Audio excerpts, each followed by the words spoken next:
Halo teman-teman, saya Muhammad Al-Gatiri. Hari ini saya sudah berkesempatan untuk mewawancarai orang yang paling diobrolin 1 minggu atau 2 minggu terakhir ini di Indonesia ya. Langsung dari Nasdem Tower, inilah dia Bang Anies Rashid Baswedan. Apa kabar Bang? Alhamdulillah, Akhirnya. baik. Ini kalau saya sebagai pewawancara ya, ini level top lah paling. Saya biasanya yang ecek-ecek, yang biasa-biasa aja gitu. Ini calon presiden. Gimana Bang tanggapannya? Saya dong yang beruntung dari tamunya Bang Mamat. Wah, saya yang beruntung. Saya dong yang beruntung. Tanggapannya Bang, akhirnya Nasdem mendeklarasi seorang Anies Baswedan untuk menjadi capres dari Partai Nasdem. Tanggapannya apa? Pengen aja? Apa ada sesuatu yang memang abang sudah cocok dengan Nasdem? Gimana tuh Bang? Ya, saya sampaikan dari awal bahwa Nasdem ini luar biasa. Karena ketika mulai mengusulkan 3 nama dari berbagai daerah, itu nama-nama yang diusung adalah nama-nama putra bangsa, kader bangsa. Bukan sekedar kader Partai Nasdem. Jadi Bang Surya dalam hal ini memiliki satu pandangan tentang bagaimana partai politik itu menjadi sebuah wahana untuk memfasilitasi siapapun yang dalam konteks bernegara dianggap bisa untuk menjalankan tugas. Karena itu kan dikerjakan hal yang sama di bupati, wali kota, gubernur, dan sekarang pada saat Sapres. Jadi saya melihat ini sebagai sebuah kepercayaan. Saya melihatnya sebagai sebuah amanah. Karena itu saya jawab waktu itu dengan segala rendah hati. Saya sampaikan, Bismillah, insya Allah siap. Dan kemudian saya sampaikan juga waktu itu tanggal 3 Oktober. Ini saya lagi 2 minggu terakhir bertugas di Jakarta. Jadi izinkan menuntaskan, alhamdulillah kemarin selesai 16 Oktober. Tugas di Jakarta tuntas. Nah sekarang mulai kita bersiap untuk menjalani amanat yang sedang dititipkan dari Partai Nasdem. Partai Nasdem. Sambil mencari koalisi yang lain ya, karena kalau Nasdem sendiri kan tidak bisa. Betul. Tapi kan partai pasti punya ideologi dong Bang. Artinya visi misinya, tujuan partainya, tujuan kader-kader itu tuh jelas mau ke arah mana gitu bangsa ini. Dan Bang Anies sendiri sebagai seorang tokoh bangsa pasti punya ideologi sendiri juga gitu. Apakah itu sudah ada kecocokan atau nanti di kemudian hari baru disamakan? Sebenarnya pesannya Partai Nasdem adalah restorasi Indonesia. Dan restorasi Indonesia itu artinya membawa kembali kepada gagasan awal didirikannya Republik ini. Kita berada di Nasdem Tower. Kira-kira ini 1 kilometer lebih dikit nih, dari gedung Pancasila. Di gedung itulah rencana, tujuan, janji kemerdekaan itu ditulis. Namanya dokumennya pembukaan, kita sebut sekarang menjadi pembukaan Undang-Undang Dasar 1945. Itu adalah rencana Republik, alasan mengapa Republik ini hadir. Untuk apa? Melindungi setiap tumpah darah, memajukan kesejahteraan umum, mencerdaskan kehidupan bangsa, terlibat dalam kegiatan dunia. Itu jelas tuh dikatakan bahwa kita ada 4 nih tujuan yang kita lakukan. Lalu tujuan akhirnya apa? Menghadirkan keadilan sosial bagi seluruh rakyat Indonesia. Nah, dalam perjalanannya kita sudah melewati 77 tahun kemerdekaan. Kalau kemudian kita menengok kembali, kita masih merasakan ada hal-hal yang belum tunai ini. Ada yang belum tunai. Bang Mamat, saya, yang lain-lain, sudah itu terlindungi, sudah tercerdaskan, sudah tersejahterakan, sudah bisa terlibat dalam dunia, sudah. Tapi banyak yang belum. Nah, ketika garis pemikiran yang dibawa oleh Nasdem ini adalah kembali kepada gagasan awal Republik ini, itu yang sesungguhnya ya harus kita sering gaungkan.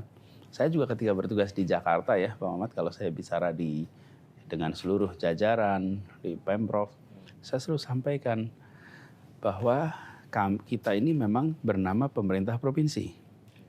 Tetapi tugas kita itu adalah memastikan apa yang dicita-citakan oleh Republik ini tertunaikan di wilayah kita. Jadi dengan cara seperti itu kita akan bisa mengatakan bahwa pada masa kita bertugas, hal itu kita kerjakan. Nah, jadi apa yang dicita-citakan oleh Partai Nasdem sejak pendiriannya adalah sesuatu yang sejalan dengan gagasan awal Republik ini. Disitulah mengapa saya melihat ya ini sinkron, ini harus kita dorong sama-sama. Lalu kemudian Bang Ades justru berharap nanti koalisi yang akan mendeklarasikan bersama-sama menjadi capres. Sekarang kan baru baca pres nih, bakal calon presiden gitu. Apakah yang punya visi yang sama juga atau karena kita tahu bangsa ini lagi polarisasi yang begitu hebat, lagi terpecah begitu hebat. Begini, kalau di dalam tujuan dasar saya rasa kita semua sama. Dan polarisasi yang hebat tuh di sosmed kok. Di masyarakat nggak ada polarisasi seperti itu. Nah, netizen tuh marahin Pak. Marahin. Saya dukung Pak. Coba kita contoh lihat di Jakarta. Di Jakarta itu kalau lihat sosmed tuh luar biasa ramainya. Cobalah datang ke masyarakat, kohesif. Masyarakat kohesif. Nah karena itulah saya mengundang kepada para jurnalis untuk melihat kondisi kenyataan di lapangan sebagai sumber berita, sebagai sumber pertanyaan. Jangan hanya belanja dengan cara yang mudah. Belanja persoalan yang paling mudah itu lihat sosmed. Tapi banyak urusan penting di Republik ini tuh nggak dibahas di sosmed. Air nggak dibahas di sosmed. Nggak akan muncul pembahasan kebutuhan dasar air. Kemudian kita bicara tentang kebutuhan pokok, lapangan pekerjaan. Minim sekali pembicaraan di situ. Hal-hal yang mendasar. Tetapi kalau ada sebuah saya pengalaman di Jakarta nih, sebuah lubang yang di tepi jalan agak protokol, kelihatan terbuka, itu bisa trending topik. Nah, jadi hal yang kecil bisa menjadi amat besar, hal yang penting bisa jadi tidak dibicarakan. Nah, termasuk juga bicara polarisasi. Menurut saya malah kita harus menekankan pesan bahwa kenyataan di lapangan, masyarakat itu kohesif kok. Masyarakat itu berdampingan. Bahkan polarisasi ide, polarisasi perbedaan pandangan, ide, itu hal yang lumrah sesungguhnya dalam demokrasi. Dan wajib kita majukan ya. Lah kita dulu berkeluh kesah ketika zaman Orde Baru di mana orang tidak boleh berbeda pandangan. Kita harus sama. Sekarang kita demokrasi. Dalam demokrasi hak setiap orang. Kita tidak bisa mengatur pikiran dan perasaan orang. Nggak bisa. Yang kita bisa atur itu perilaku. Tapi pikiran, perasaan nggak bisa. Dan kita jangan berharap menyeragamkan perasaan orang. Menyeragamkan pikiran orang. Lalu kalau kita berpandangan menghormati pemikiran, ya ada yang berbeda pandangan ya dihormati saja. Nggak usah dimarahin, nggak usah dicaci maki, nggak usah tidak suka, nggak masalah. Justru kita menghargai. Cara menghargai dengan apa? Dengan memberikan kesempatan untuk mengungkapkan. Nggak usah dituntut ke polisi juga kalau mengatakan apa-apa pada kita. Wah, loh, kita kenapa harus jadi nuntut? Saya banget. Oh iya, benar nggak? Benar, sepakat jadi, Pak. Kalau nanti ada orang mengatakan, Bang Mamat A, B, C, D, mungkin Bang Mamat nggak senang. Tapi itu kan pikiran dia. Iya. Selama dia tidak mengungkapkan misalnya ya, kebohongan, fitnah, ya take it easy aja. Misalnya nih, Bang Mamat topinya salah posisi kelihatan. Iya. Okay? Iya, kebalik. Nah, itu kan pandangan orang. Karena Bang Mamat itu benar itu posisinya. Iya. Iya kan? Saya lebih ganteng begini kan pikiran saya kan. Terus misalnya ada yang lihat, Mamat ini kok baju nggak dikancingin ya? Iya. Loh, itu kan pandangan orang saja. Iya. Tapi kan haknya Bang Mamat juga untuk baju tidak dikancingkan. Betul. Haknya Bang Mamat untuk topi dibalik. Betul. Loh, itu haknya dan kita menghormati. Iya. Sama juga, Panis itu dasi kok dipakai. Panis kenapa nggak tanpa dasi aja? Ya hak saya pakai kenapa dasi. Harus hitam? Kan Misalnya. Nasdem biru tua Nah, kan. misalnya gitu kan pertanyaan. Iya. Jadi itu adalah sesuatu yang boleh saja. Personal ya. Yang jangan itu adalah menyebar mengatakan kebohongan dan melakukan tindakan yang melanggar hukum. Itu tidak boleh. Melanggar hukum. Persis itu. Pokoknya jangan melanggar hukum aja. Tapi kalau pikiran, perasaan, pandangan, hormati. Dan cara mengungkapnya tiap orang beda-beda. Betul. Beda-beda. Ada yang berapi-api. Ya ada yang terbakar. Iya. Saking berapi-apinya ya. Seru nih ngobrol Pak Ades kalau masuk arus ini.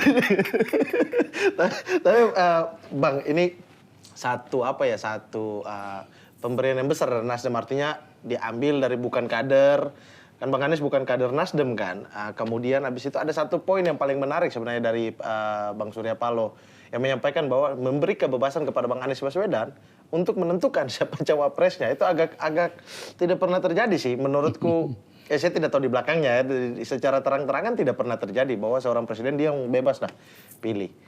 Itu gimana Bang? Abang apa akan menyerahkan kembali ke partai atau memang Abang yang akan menentukan?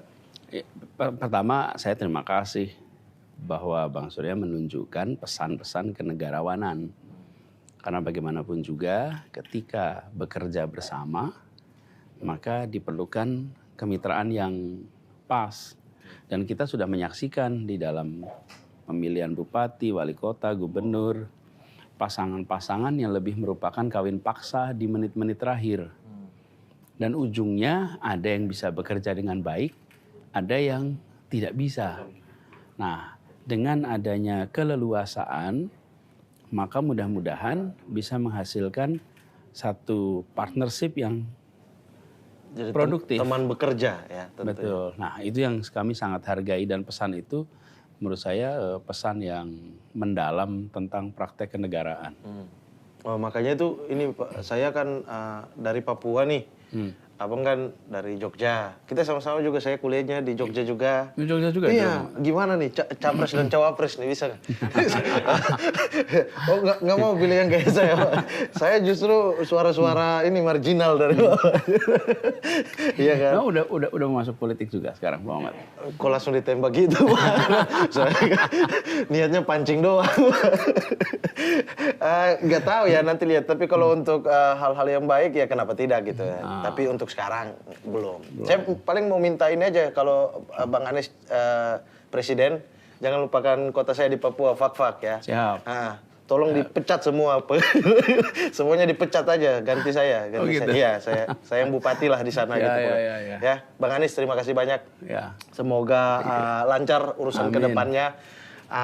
Satu kata dong buat orang yang tidak mendukung Bang Anies nantinya, ya dari sekarang, apa yang Bang Anies mau bilang? Satu kalimat deh untuk menutup ini semua. Bagi orang yang sudah berkoar-koar dan atau nantinya dia memilih dengan pikiran bukan dengan emosi, tidak memilih Bang Anies, apa yang Bang Anies mau bilang?